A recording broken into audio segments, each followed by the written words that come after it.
league members multitask in many ways across the state. A couple of housekeeping rules. Please don't, we're going to clap in the beginning and at the end.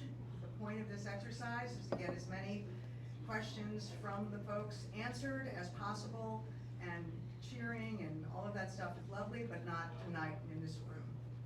Phones, please silence them.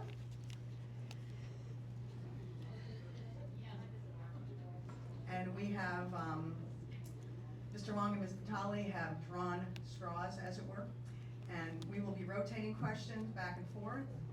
And this is a cumulative time debate, which means that the candidates get a limited amount of time, and they have, within that time, they will go back and forth with one another. And if the subject is exhausted, we will change subjects. But they know how much time they have, and this way, it's not as disjointed, it's more of a real debate. Is there anything else we need to cover? Good. So we're gonna have a lot of questions, and we're not gonna get to all of them, but we're gonna try to get to as many as we can, and try to hit as many topics as we can. There's a lot of issues that are very important to all of the people in this room, as well as all of us across the state and across the country. Okay, are we ready? Mr. Hwang is going first. What specific accomplishments from your professional work experience makes you feel qualified to run for the town of Fairfield's first Selectperson? Well, thank you for this great crowd, and citing my professional experience, I ran an executive search firm in which we looked to recruit talent for mid-level and senior level executives. And I also worked in this community as a real estate agent as well as an appraiser.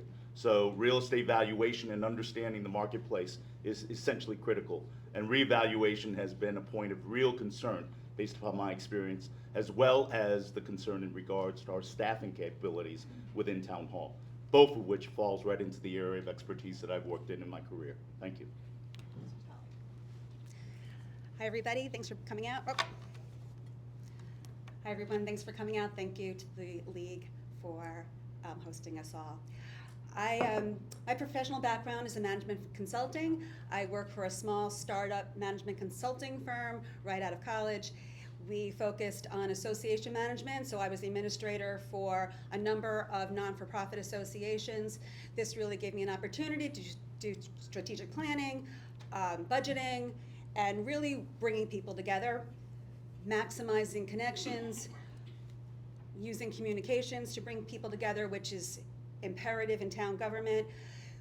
Stayed home for a few years, raising my children, worked part-time for a small business in Norwalk, doing club management there, accounts payable, accounts receivable, handled their audit, really troubleshooting, database management.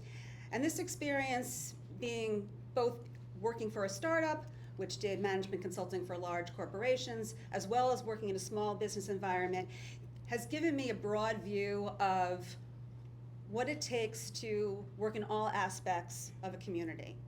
I understand the challenges that come with our small business owners in terms of staffing and financial management, and also know the value of bringing people together. Thank you. Next question goes first to Ms. Vitale. If I may, ma'am, can I add a supplement to it? How does that work? If I may quickly use up my time, I also wanted to add that my 20 years experience in the General Assembly, working on appropriations, bonding, as well as issues that are critical impacting Fairfield, has well suited me to truly understand the unique challenges and solutions for Fairfield. Are we ready for the next question? Can you explain the difference between 830G and 8002, which is the new, these are housing questions, not the housing, and what impact 8002 will have on our town, on Fairfield? Well, to start, 830G, that state statute, allows developers to come in and bypass local zoning for communities that don't have enough affordable housing. Right now, Fairfield is enjoying a moratorium, which is a pause. So we've reached enough housing points to bypass 830G. We are in a 4-year moratorium right now, which is great news, and we are well on our way to earning our second moratorium. So all of the development that we have been concerned about high-rise apartments going in places we don't want them. We are in a respite right now. We talk a lot about local control. Now is the time to take that local control. House Bill 8002, that is different from 830G. It is largely a planning bill. And there's been a lot of misinformation going on around this bill. I think that it would be helpful for Senator Hwang to help just kind of clear the record on this one, being that he does serve in the Senate. This bill does not enable developers to bypass our local zoning regulations. Instead, it provides municipalities with resources to invest in their infrastructure, help with planning, funding for schools. Not only does 8002 not force the town to accept more 830G development, it actually makes it easier for us to qualify for additional housing points. So this is an opportunity that has been, yes, passed down from the state, but it's an opportunity for us to take state dollars and planning resources to really control our destiny moving forward. Again, working with our TP&Z, we can set our own path for Fairfield. This does not take away control from our local zoning board.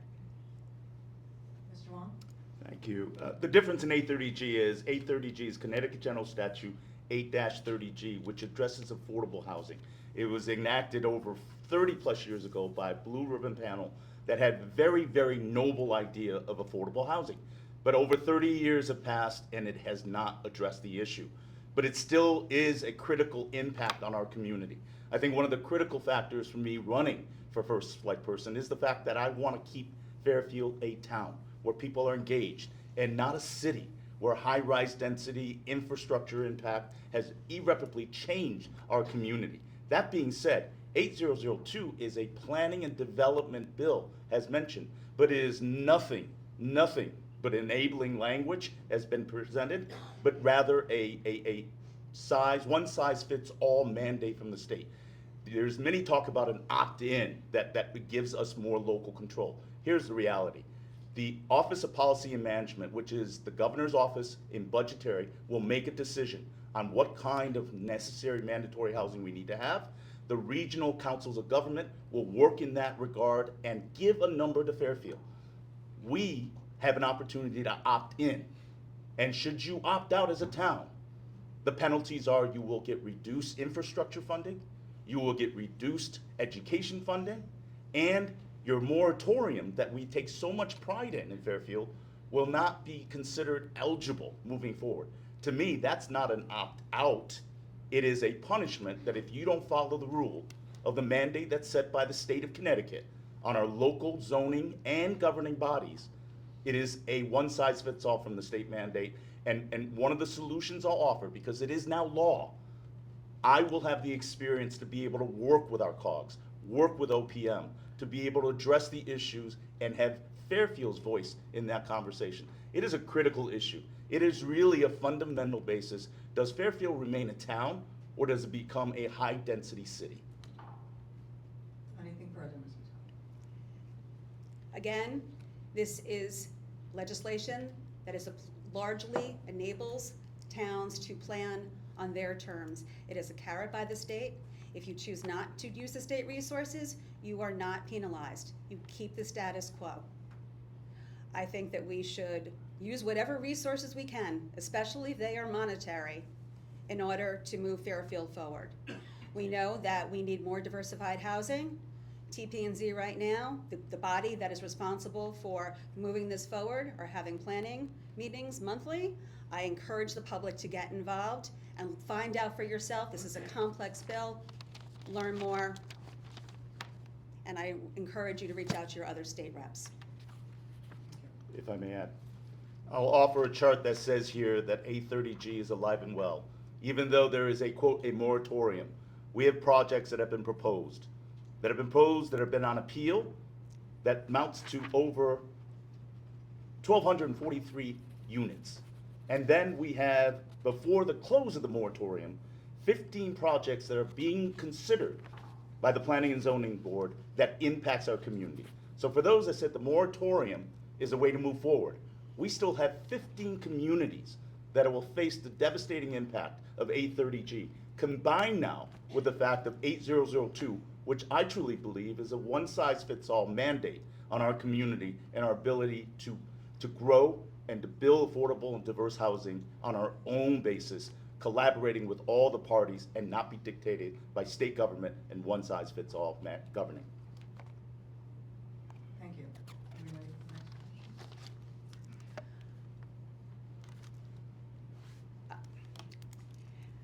I think that right now we are in a moratorium. There are no new developments coming forward, new applications. TP&Z is finishing up the first select person. I think it's really important to note that whoever is elected is not going to change what's already been put forward to TP&Z. Thank you. Next question, moving on. Mr. Hwang, this goes to you. What is your plan? Should ICE start going door to door here in Fairfield as we are seeing in communities across the country?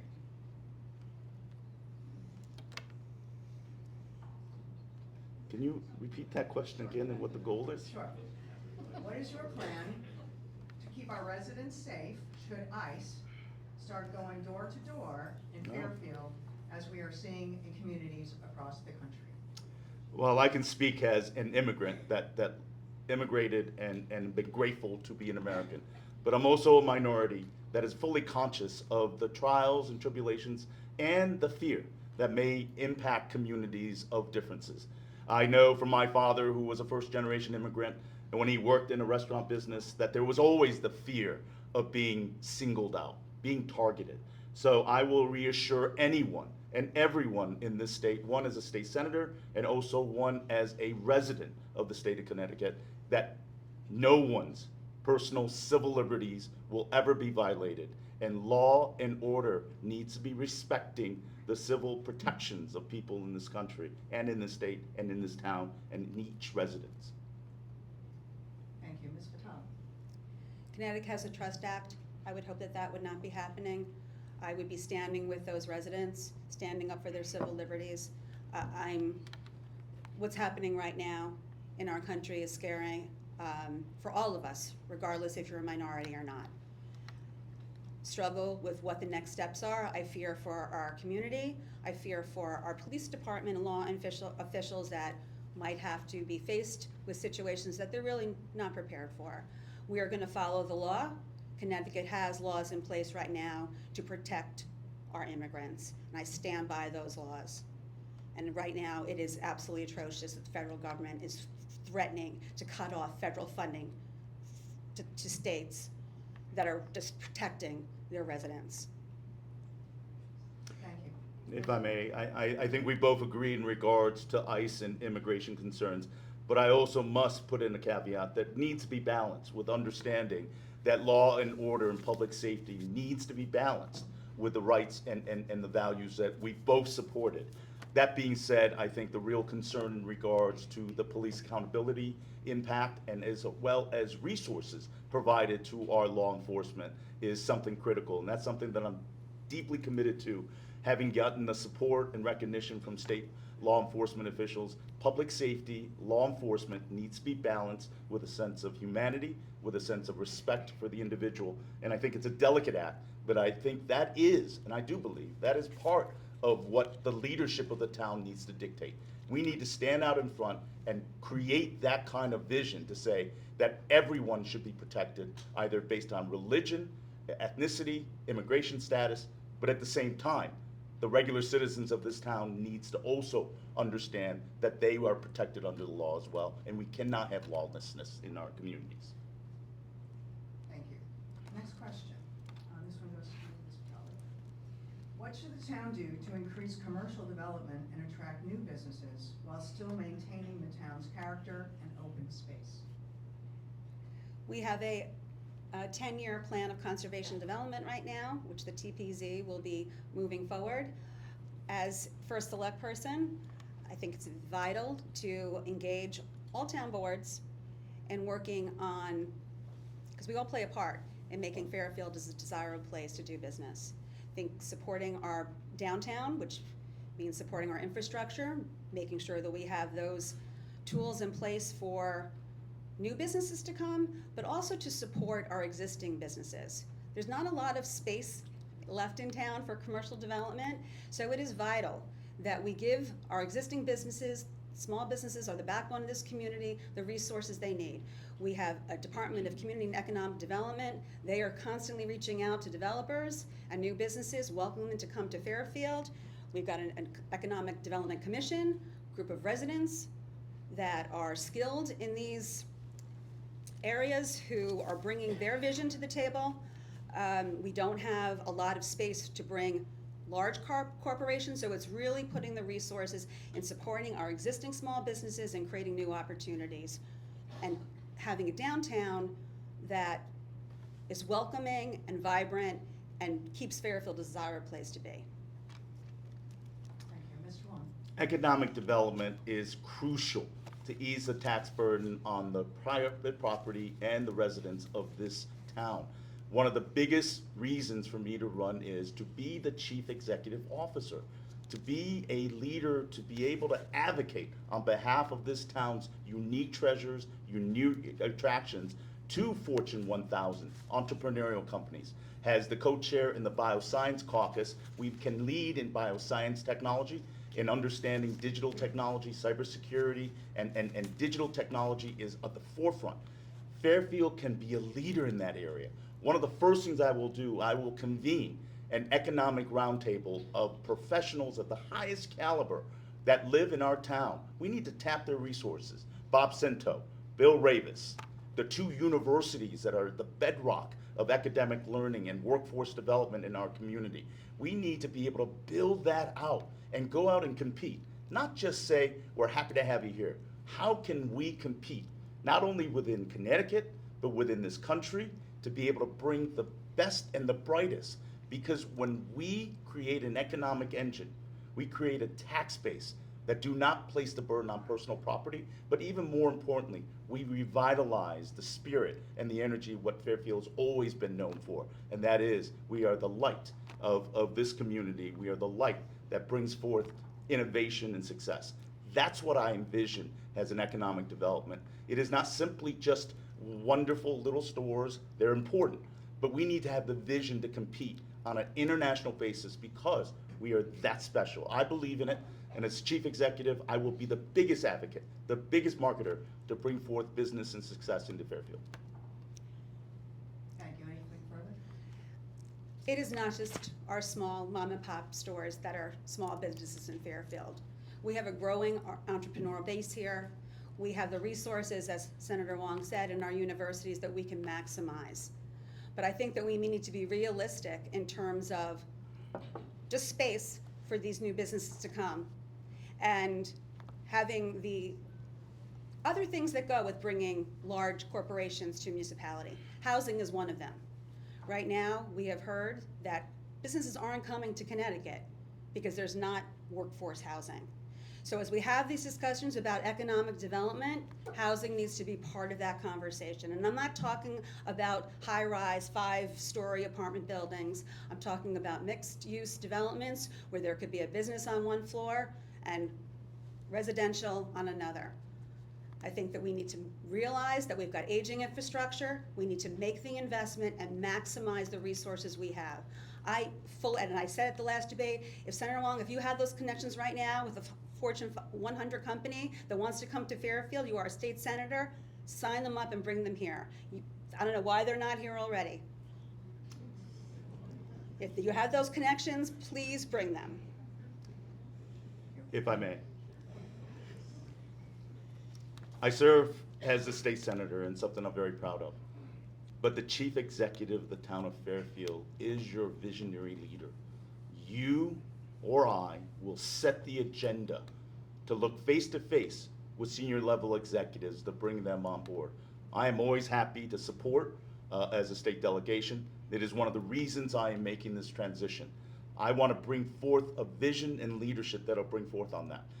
But simply put, economic development needs to be essential in how we move forward. When you look at the revaluation in which the average property value and personal property increased 64%, while our commercial property valuation only increased 17%.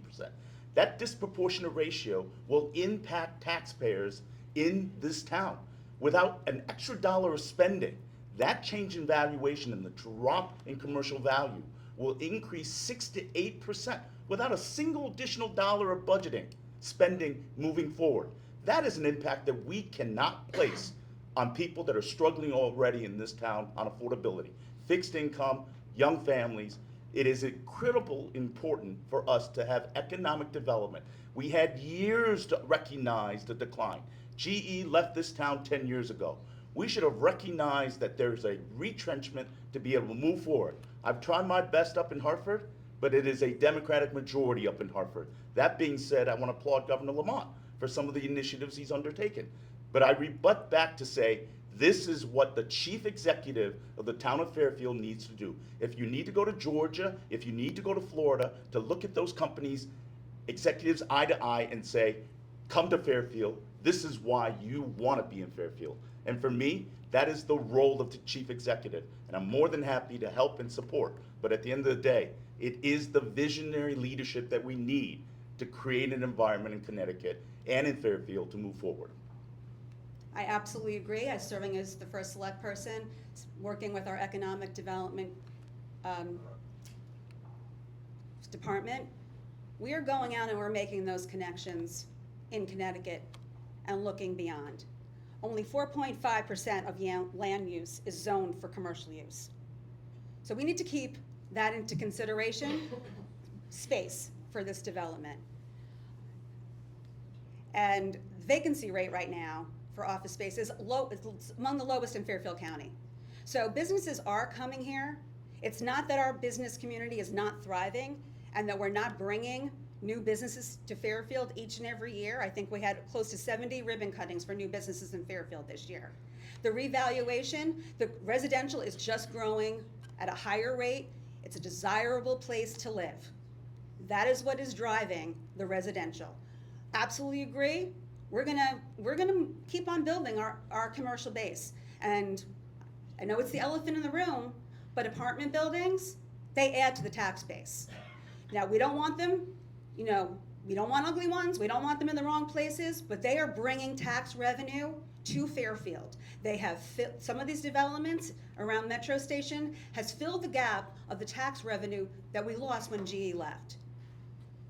So we're not floundering.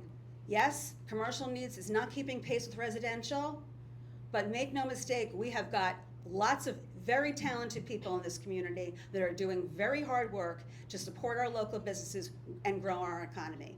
Chamber of Commerce, and as I mentioned, our Department of Economic Development.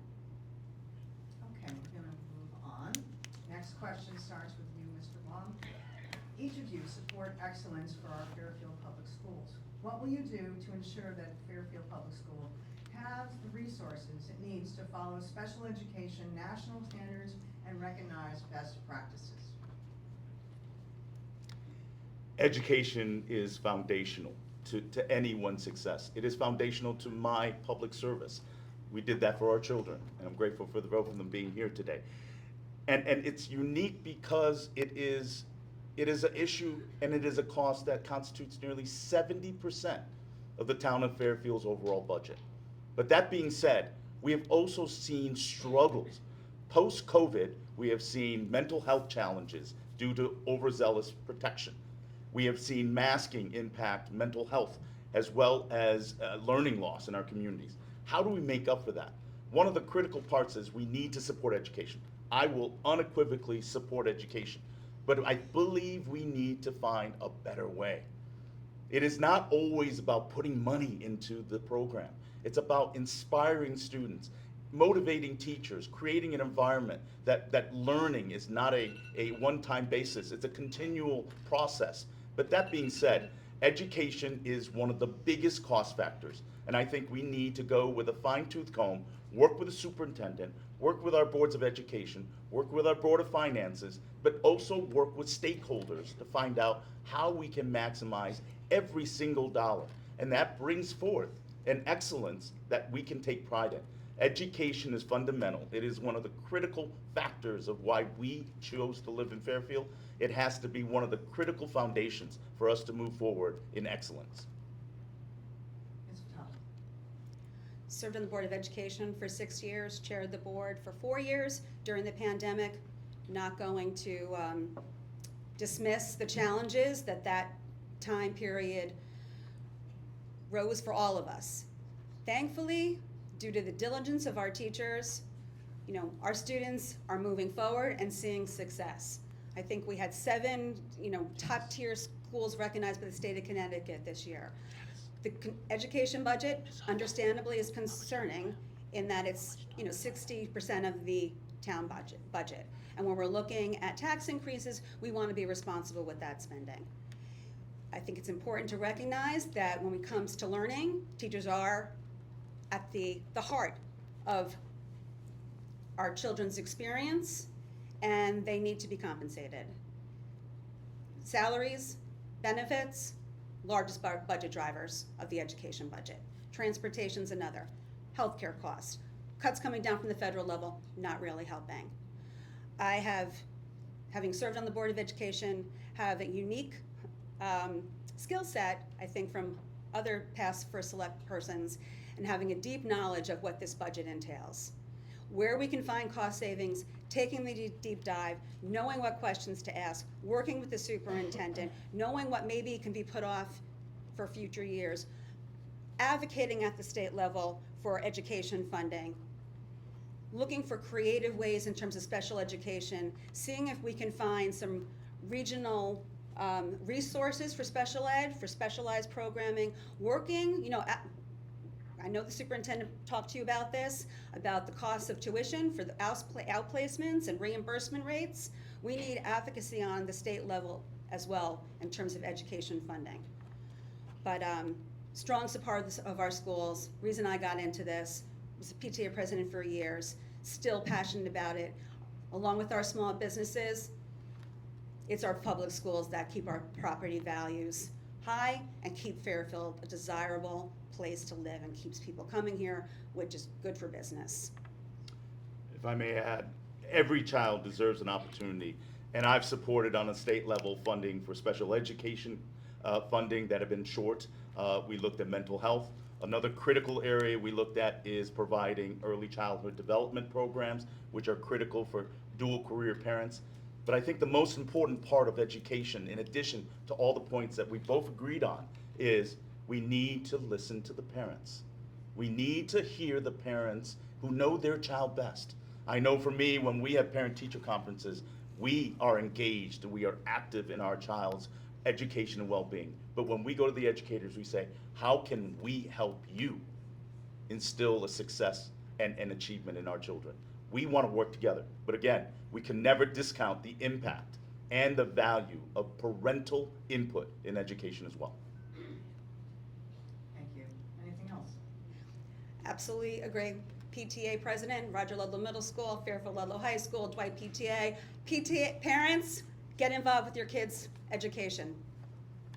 Curriculum development, review textbooks, it's happening now. We're in agreement on that. That's so refreshing. Okay, next question goes to you, Ms. Vitale. Why were monopoles buried in Greenwich and Stamford, and that plan not considered for Fairfield? If only we knew.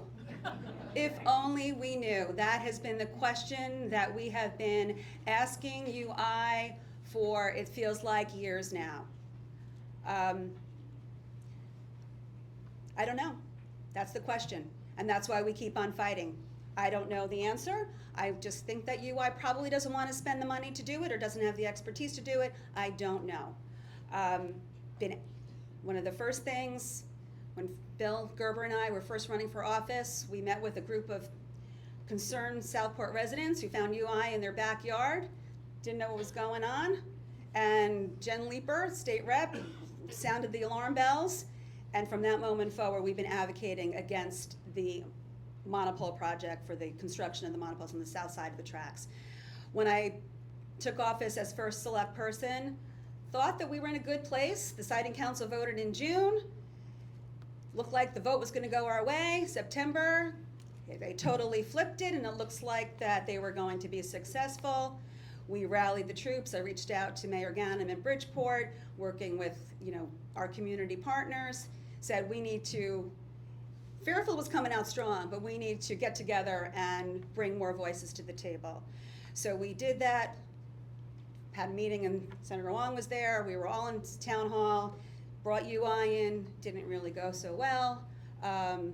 Took it up a level, reached out to the governor, advocated to him. We all went up to Hartford. He came out and basically heard us, kept on advocating. We got him to help us get the siting council to give us another month, and they voted again, and we were successful. So that was a big win. We, I suspect the fight is not over, but we have a great legal counsel. We have bipartisan support on this. Thank you to our community who have written to the siting council, written to the governor, hundreds of letters. This was truly a community effort, and it has moved the needle. So I don't know why the lines aren't buried. That's a question we're going to keep on answering, and hopefully we'll get an answer. Thank you, Mr. Hwang. The UI monopole was a big win for this community. It was a case of David versus Goliath. That being said, the focal point that we address in this issue in a truly bipartisan basis, Democrats and Republicans, Senate and the House, as well as Bridgeport and Fairfield and Southport. The key issues that we looked at were transparency, accountability, and due process. This community was never afforded that. The impact on businesses, private property, our churches, our libraries, our environment, were never given due process, and I'm very proud that we all work together. Democrats and Republicans all work together in a unified to win this on behalf of the community. But one of the questions I would ask when we talk about 830G and 8002, where is the passion in advocating for those communities, those 15 communities that are being impacted? Where is that unified passion to speak out for Democrats, Republicans, House and Senate to say, this is not fair? This is one of the critical points. UI is a great example of when we work together, when we find out and use all the resources and we fight for the residents, as we did in the residents of Fairfield and businesses in Fairfield. We succeeded. Why are we not doing that for the residents that are impacted by some of these 830G applications? It's a miss for me. I will share with you, as a chief executive, I will fight to protect the residents' rights and values every step of the way. What is right, and I will protect that. But that being said, UI is a unique case because those lines were actually buried by Eversource. And one of the due process that I had a hand in passing out a bill on a bipartisan basis was to be able to change the Connecticut Siting Council process that now allows for interveners to ask for data that were considered proprietary before. We're going to find out what the differences between Eversource and UI and whether burying those lines in Greenwich can be applied to what's happening in our community. It's about transparency, but the bottom line is I struggle and I'm disappointed the fact that we don't see that same kind of passion, that same kind of pat on our backs in advocating for many of these communities that will be irreversibly changed. Thank you. Next question goes to you, Mr. Hwang. A solid majority of Americans continue to have higher levels of trust in their state and local governments. What will you do specifically to maintain and enhance trust in local government among the Fairfield citizenry? I think one of the points that I've made is misinformation and gaslighting has dominated our political argument. Social media has contributed with trolling and anonymity, but I'm grateful that our campaign this year between Ms. Vitale and I have been congenial and respectful, and I hope to continue that. But being said, it is about solutions. I think the critical point is I can handle personal slights, I can handle personal attacks, because I will always come back to focusing on solutions. If we can disagree on solutions, so be it. Let's work together. But if you're going to make character interpretations and assign character motives, that has nothing to do with creating solutions. It creates an erosion of trust in our government. We have enough of that. And I think it's about time for us to work together.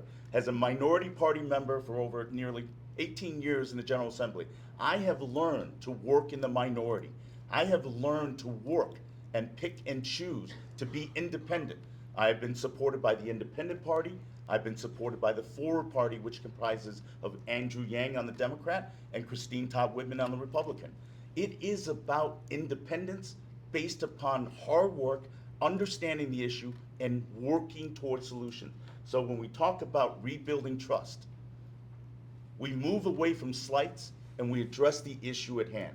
And that was one of the reasons that I wanted to run for the first select person of Fairfield in this special election. Ms. Vitale. I think that for residents to have trust in the government, I think you need to be honest. I think you need to be open and accessible and listen and be willing to take criticism and accept when you're wrong and look to work to make solutions. You need to bring people to the table regardless of their political party. You need to be open with information. You need to bring people to the table. You need to allow public comment at meetings. You need to get out and talk to people. I'm hosting, monthly coffees with constituents to give them an opportunity to informally share their concerns and thoughts. We bring that feedback back to the first select person's office, reach out to department heads, and try to fix problems. There's big problems and there's little problems. If I've learned anything in the last 6 months, and I knew this from serving on the Board of Education, the big problems are big problems, but the little problems can be just as impactful to people's lives. So being accessible and open and collaborative, I think that telling it like it is, coming to the table with an open heart and open mind, I think that hopefully will bring back trust in government. Thank you. Next question. And if that's not the right answer, you can email me tomorrow and give me some other ideas. Okay, next question goes to you, Ms. Vitale. How can we build responsible contingencies and reserve accounts that do not overtax residents and maintain our credit rating while preparing for the unexpected? A magical thing going on right there. Well, we do have contingency accounts right now. We are planning for that, and we have AAA rating. We are financially sound. We've got a Board of Finance that provides oversight to the Board of Selectmen and other town departments. I think that we need to be forward-thinking in other funding sources, especially that funding from the federal level seems to be drying up and it's trickling down to the state, and that the state is put in the position where they have to fund key infrastructure and basic human needs, healthcare, that municipalities are really feeling the pinch. We have a full-time grants coordinator who is going out and looking for grants to supplant tax, local having to raise taxes on residents. Instead, we can get grants to pay for projects moving forward. That gives us more flexibility to use tax dollars to build contingencies moving forward. But, our residents, you are a good source of revenue for the town. So if we're building contingencies, there's a good chance that some of that is going to come in tax dollars. When we have surpluses, we put those into contingencies for a rainy day fund, preparing for the unexpected. Mr. Hwang. We have to live within our means. And it's a simple proposition that so many of our residents, when they sit at the dinner table and make decisions, they live within their means and they struggle because they want to live in this town that they love. They want to be able to stay after they've built generations as seniors. They want to be able to have their grandchildren be able to come and live. We have to live within our means. I find one of the statements that's a little bit troubling is the fact that we look at residents as a good source of revenue. That's taxes on people. And we cannot depend on the state as a grantee because good times and bad times flow back and forth. We do have a Board of Finance that I have great respect for, but the leadership needs to come in from the town's corner office, from your chief executive that says, this is the threshold, this is the criteria that we're going to measure. quality services by efficient delivery of services while maintaining a disciplined budgeting. It is essential. Households do it, state government needs to do it, federal government needs to do it. They don't do a very good job. As a chief executive in Fairfield, it will be the utmost priority for me because we cannot afford to look at residents as a source of supplementing our inefficiencies. Taxes are necessary, but excessive taxes and unaffordable taxes are not. That is the role of a chief executive, to be able to have that vision and leadership, to be able to give people the sense of comfort, the sense of stability, to say that 5 years, 10 years, 20 years from now, they can stay in this town that they love. But unfortunately, we've seen far too few of that happening because of the high cost of taxation and uncontrolled spending. Discipline and leadership is what's needed, and sometimes courageous decision-making needs to occur. But that being said, it's worth doing to protect what is unique and the diversity and the quality of our community. I want to be clear. I wasn't suggesting that we should overtax our residents to build a contingency. In fact, I think I was saying exactly the opposite. I think that we need to look to grants and other funding sources if we want to build contingencies, trying to prevent raising taxes on our residents. And if at the end of the year we find out that we have a surplus, that surplus, that goes into a contingency. Just to be clear, not looking to think that we can just spend. Responsible budgeting, it's important. On the Board of Education, during the pandemic, we were looking for that 0% tax increase. As chair of the Board of Education, big part of that decision making and working with the Board of Finance to make that happen. Tough, not saying that we could just spend whatever we want. Tough decisions are going to need to be made. And having served in local government for 8 years, 4 of them leading the Board of Ed, the largest part of the budget, I have the experience and the knowledge to go through that budget process. I've been in the room, Senator Hwang, during all those budget meetings. Believe me, I know the challenges that we're facing. I also know that, some things are contractual. We need to pay our teachers, we need to pay our firefighters, we need to pay our police officers. There are services that people in this room came to Fairfield for. They pay for it, they expect it, and it's not that easy just to say that's going away. I agree with you. Absolutely, it is the role of the first select person to be making those tough decisions, been making them in many leadership positions, been making them for the last 6 months. It was definitely not easy walking into this position in the way that I did, but I have been leading and will continue to lead if elected on February 3rd. If I may add, that it's important to clarify that the revaluation was 5 years in the coming. It's an administration for the past 2 years that should have heeded the warnings.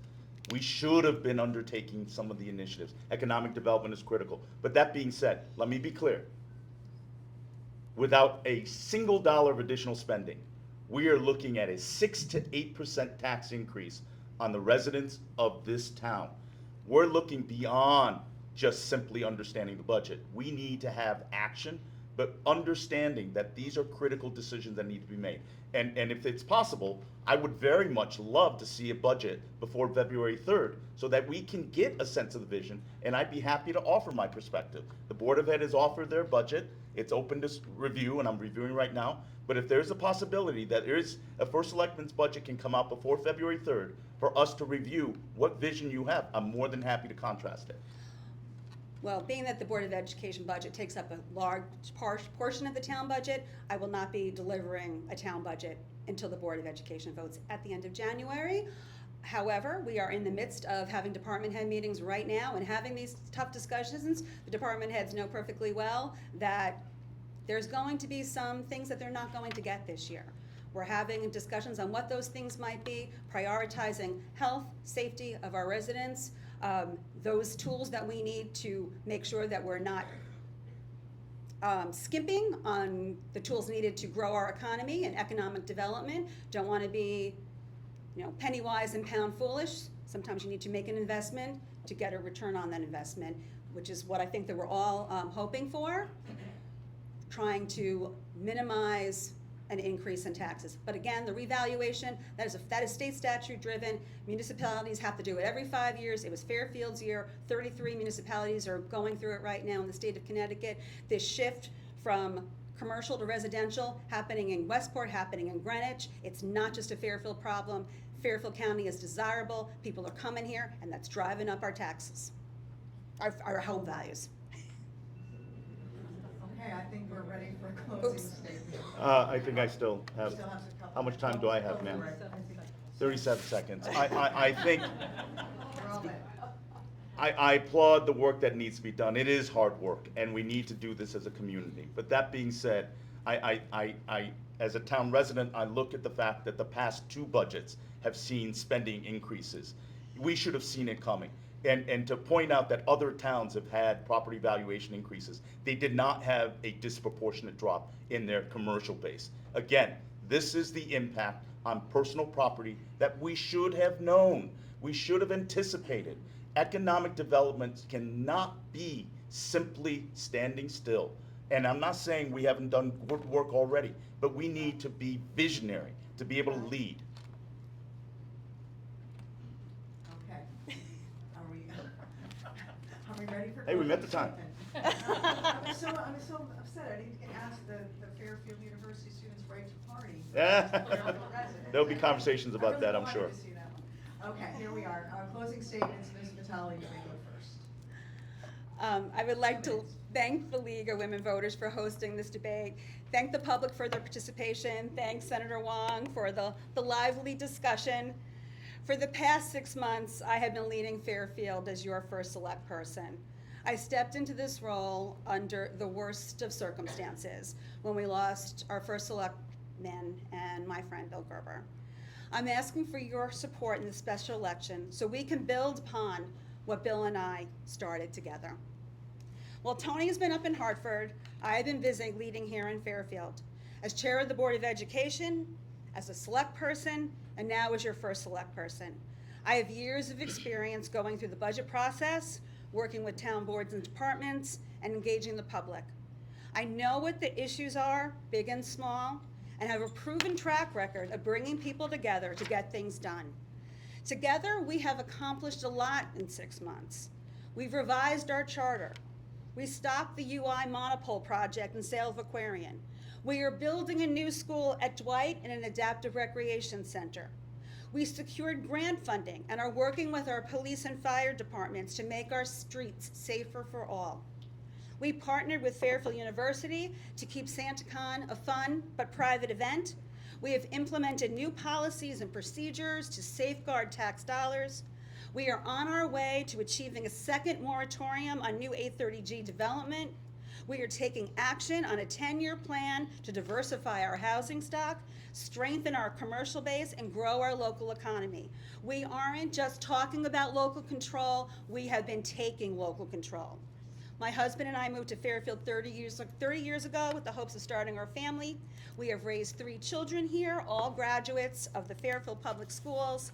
I love this community. It has truly been an honor to serve as your first select person. The future is bright for Fairfield. Go ahead, finish. No, it's Finish, okay. finish, That's finish. it. The future is bright for Fairfield. I'm going to end on that. Mr. Wong. This election is about the future of Fairfield. It's about whether Fairfield can remain an affordable and an engaged town and not become a city that's overwhelmed by high-rise density buildings and unaffordable to those who cannot pay for rising taxes and cost of living. For more than 20 years of public service, I've always been there for you and for our community. That trust and connection is the greatest professional honor of my life. Personal attacks, maligning motives and character, it has a divisive and chilling effect on civil engagement and collaboration. This crowd here defies that, and I applaud all of you. It erodes trust in public service and distracts us from real leadership. I hope that we can be better than that. I will always answer anger with facts, division with listening, and gaslighting attacks with renewed commitment to kindness, to move past personal slights and focus on solving problems. People wonder why I work so passionately for public service. Well, my personal life experience explains who I am. I am the son of immigrants who fled communism. My father worked 14-hour days in our family restaurant, and my mother worked in janitorial services. We lived in federal affordable housing, and we struggled financially. But we were taught, and I believe with every fiber of my being, that hard work, education, resilience, and determination, that we can change our lives and achieve the American dream. I'm grateful to be living that dream for myself and for my family. I've never stopped believing in those values, and they still motivate me every day to give back, to serve, and to aspire. My parents taught me through their humble sacrifices, you don't just complain about problems and life's inequities. You roll up your sleeve and you work to overcome them and solve them. I'm excited to lead Fairfield to a better future. I ask for your vote and trust on February 3rd to begin building that better future together. Thank you, and God bless everyone. Thank you very much.